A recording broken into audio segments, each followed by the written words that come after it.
Hello, this is Rev Don Lewis coming to you from Magic TV. And in the fifth and final part of our coverage of the 20th annual St. Louis Pagan Picnic, we'll be speaking with Rev Ronald Beery and with author River Higginbotham. I'm sure you'll enjoy it. Hi, I'm Reverend Ronald E. Beery, aka Papa Weed. I've been involved with the St. Louis Pagan Picnic for about 18 years now. And this is the 20th annual picnic? Yes, sir. It's our 20th annual picnic. Next year we become of age. We can start buying alcohol. That's going to be a good thing. No, not really. All you heathens don't do as I say. So how does it feel for the picnic to hit 20 years? I feel humbled and amazed. I remember 20 years ago, well, my first picnic actually, 18 years ago, there was maybe 35, 40 of us down at the very end of the park, and we had a circle, had a little drum circle, barbecued all day. It cost us $25 to rent the booth. 40 people, tops. 20 years later, it cost us $10,000 to put this on, and we now have over 3,000 people showing up. The St. Louis Pagan community is a wonderful community, and they make me feel humbled and blessed. What do you think is most unique about this event? The fact that we get so many people from all walks of life and all different religions, including some Christian ones, and we come together and you see everybody get along. We find common ground. We create a foundation stone that we can all build on, and I think that's beautiful. We can be the beacon of light on the hill. So what do you want to see in the next 20 years that hasn't happened yet? I want to see it bigger and better and more acceptive, more group cohesion, if you will. Sometimes it's like herding cats out here, okay? But I think it can only get better, personally. I honestly, I don't know, because it's grown bigger than what I thought it could be 18 years ago. I mean, we got you, Magic TV here now, which I think is phenomenal. You again, like I said before, you've always been a major supporter. We love having you guys come out. We love being here. And as you've noticed, you've been here enough. We get people from all over America. It's true. And I think it's phenomenal. I'm going to cry, man. I'm sorry, because I get kind of moved when I think about it, because I think it's beautiful, Well, it's one of the most positive events you could ask for. Yes. What do you feel allows it to remain so positive, even when people come, well, there was a guy yesterday with a giant cross going back and forth, and it was still almost overwhelmingly a positive experience. Yes, you didn't see anybody really harassing him, and he wasn't harassing anybody. Yeah. I like that. I like the fact that we can all get along. I mean, if you look at how our country was founded, it was a whole group of hodgepodge, eclectic, different religious people that got together, and this is the same thing. Only we tend to be a little more open-minded, more accepting, And that's a good thing. That is a good thing. Yes, indeed. Now, earlier in the day, you were telling me about how you met Sybil Leek. Oh, I was about 7 years old, and my mother used to be head of the St. Louis PTA, Parents Teachers Association, and there was a local talk show by a lady named Charlotte Peters. I always want to say Bernadette Peters. It's Charlotte Peters. She used to have a local talk show, and she had Sybil Leek on her show. And my mom was also one of the guests on her show talking about the St. Louis PTA. After the show was over, Charlotte Peters invited all of us back to her house, and we all swam for the afternoon and barbecued out there. So I had Sybil Leek throwing me around the pool. And for a few years afterwards, whenever she would come through St. Louis, she'd always make sure to stop and visit my mom. Oh, it's very cool. Yeah. And she's probably one of the reasons why I read tarot cards now, because she gave my mom a set of tarot cards that she read, and then when my mom gave them, she gave them to me when I turned 18. Oh, very cool. Yeah, so I still got that same set of tarot cards. So, of all the things you've seen in the 18 years of the picnic, is there any one event or group or act that stands out to you as the most interesting? Well, as you know, we have different types of musical acts. We had a group out here last year, the year before last, that showed up and played for free called Coyote Run. My goodness, they are a phenomenal band. We had a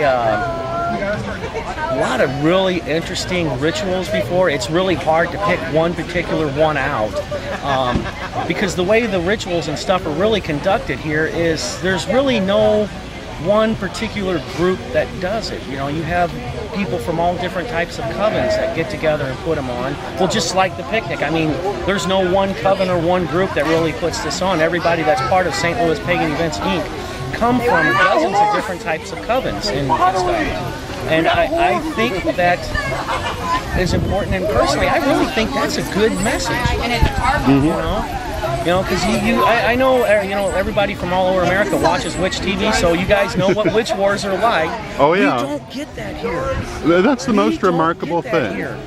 And if the entire community could be like this, we would be getting a lot farther in the world. Well said, yes. And you look at some of the witch wars that you see about who does things best, and the people who do things best are never involved in those wars. No.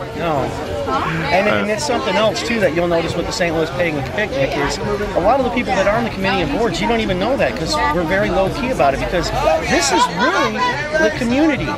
This really isn't St. Louis Pagan Events Inc. This is the community that owns this. We have to have a corporate name on it, for tax purposes and stuff, but it's really belongs to you. It belongs to me. It belongs to everybody out there in Magic TV Land. Everybody you see walking behind me. This is their picnic, So, if someone had never come to a picnic before, what would you say that they could expect coming to, say, next year? A good time. Friendly people, great food, great magic, great energy. Did I say awesome people? No, I said friendly. Now they're awesome. Well, they're both. They're both, yes. That's what you expect. A hippie rave, new wave, crystal party. Okay. Very cool. So if people would like to find out more about the picnic, or if they'd like to find out about you, where would they go? www.paganpicnic.org. Thank you, Don. Is it on here? No. Very cool. Paganpicnic.org. You can read, I don't know if there's anything on me. If you Google me, there's all kinds of stuff that comes up that's scary. They haven't found the bodies yet. No, I'm kidding. Very cool. But just go to the website, get on there, read everything you can. If you're around or you're going to be in town for the weekend, feel free to volunteer. We always need extra help, extra input from, everybody, In a lot of ways, it takes a village to put on the Pagan Picnic. Thank you very much. Thank you. Hello, I am River Higginbotham, and this is the Pagan Picnic in St. Louis, Missouri, 2012, the 20th annual Pagan Picnic. I'm very pleased and proud to say. And did you ever think it was going to hit 20 years? I never actually thought about, oh my gosh, it's going to hit 20 years. Almost all of the time I've been involved in the picnic, it was get it going, keep it going.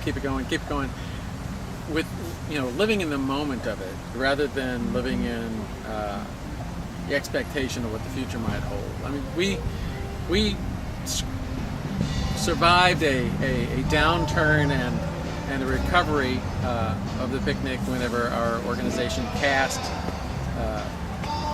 ran out of energy and resources to do picnic, and then another group picked it up, and that was Yarrow Coven, Larry Brown, LB, who was effectively the founder of the picnic, came back at that point in time and was the focal point for the revitalization of the picnic, and so I helped with that.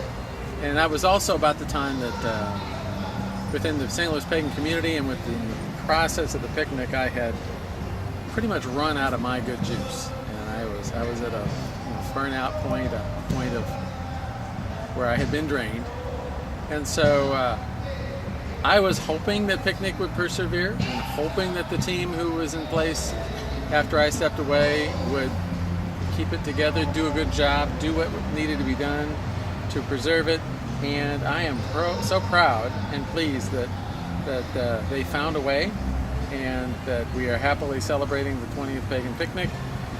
This year I did step back onto the committee as they invited me to come back as part of the retrospective of the 20 years of the picnic as historian for the picnic, and I was invited to write a history. So I have written about a 4,000 word article that is the history of the St. Louis Picnic, as I recall, with some inputs from Larry Brown and others.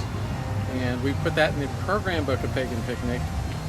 And happily, for anyone who's interested, if you go to the Pagan Picnic website and you look up the 2012 picnic, within a fairly short amount of time, the entirety of our program book will be online and available to review. Wonderful. I was reading in the program book that the first year had, I believe, 40 people, and last year had 3,000. Yep. And that's a little bit of a difference. If you had told myself or any of the others attending the first year when it was 40 and really just a little family picnic for all practical purposes, or the group that gathered the next year and we had 250 and we were shocked and amazed and overwhelmed by 250, if you'd have told us then that like 18 years hence we would be looking at 3,000, well, it would have been utterly incredible and unbelievable to us at that point in time, and yet that is the case. So after we had grown it from 250 up to 500 to 750 to 1,000, by the time we had those like 3 years of really rapid and explosive, in our mind, growth, at that point, if you'd have said, well, 3,000 in 2012, we'd have said, yeah, we'll do that. there was an esprit de corps and a cockiness that had, I think, helped our team really understand the vision and really understand the value of the work that was manifest as Pagan Picnic. Now, I'm sure you've learned a lot about events in dealing with this event over the many years. What has surprised you most that you would not have expected?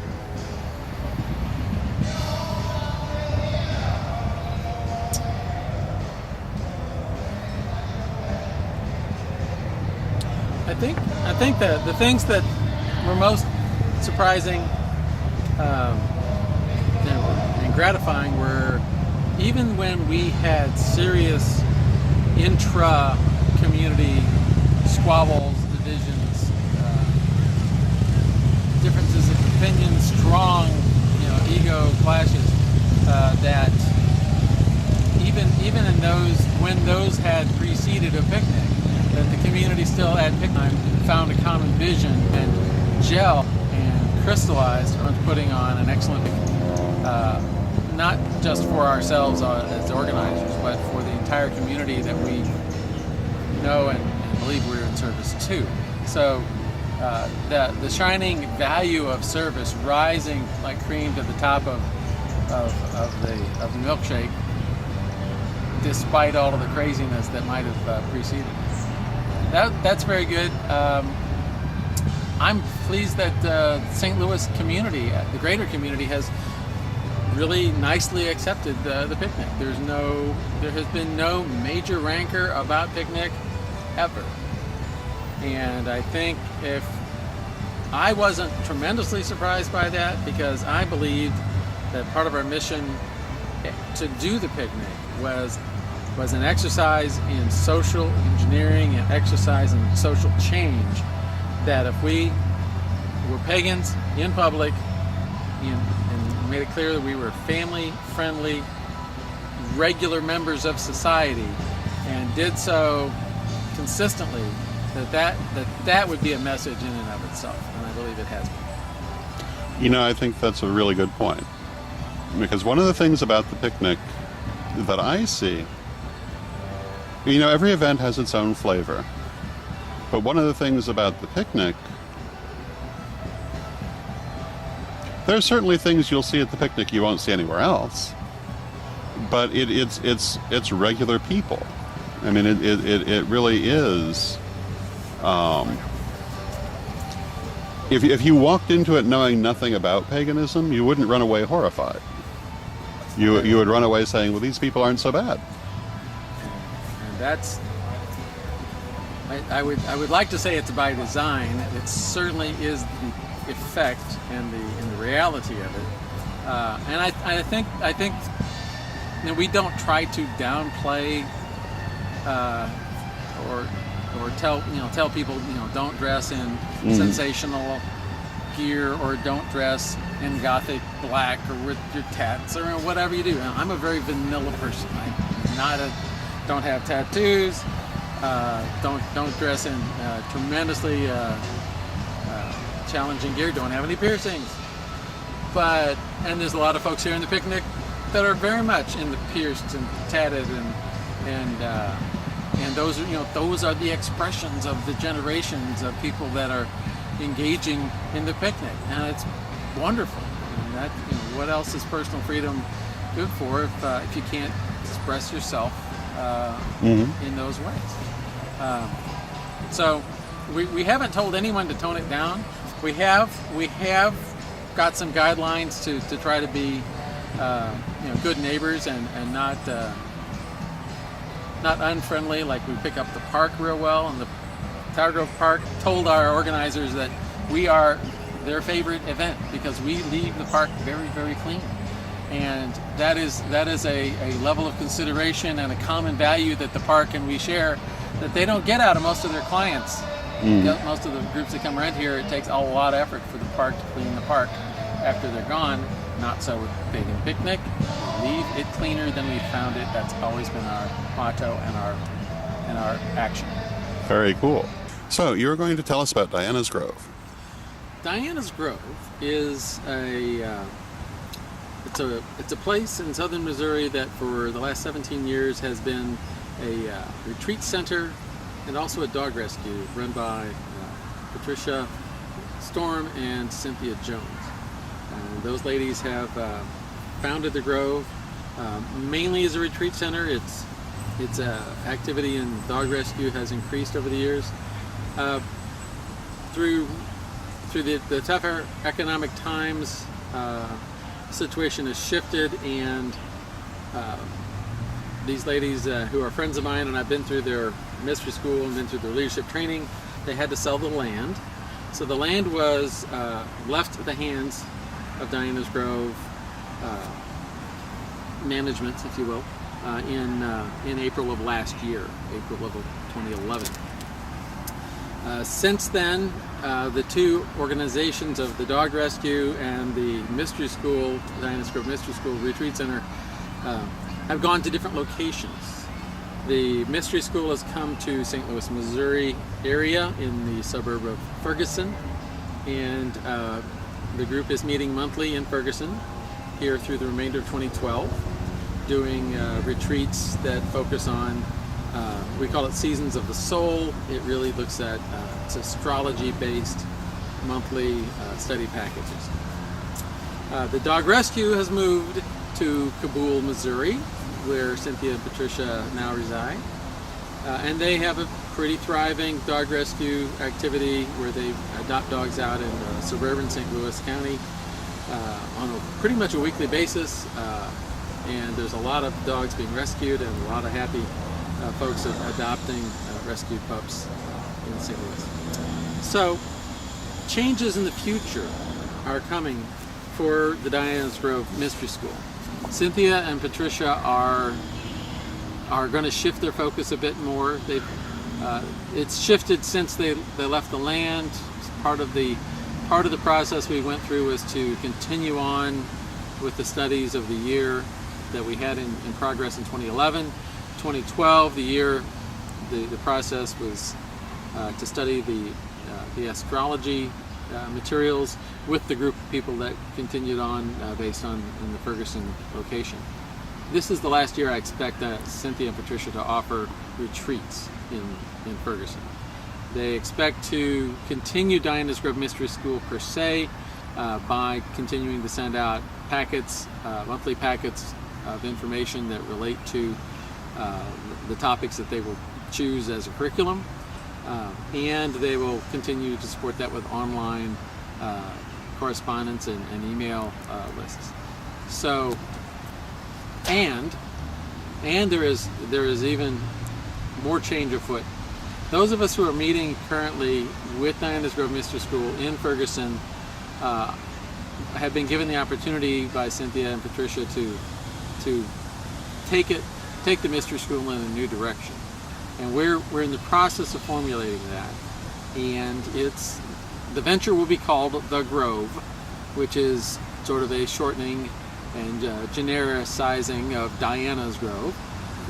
So The Grove will be an online community, an online school, teaching the Diana's Grove philosophy, teaching leadership skills, focusing on personal growth and development, and using the stories and the myths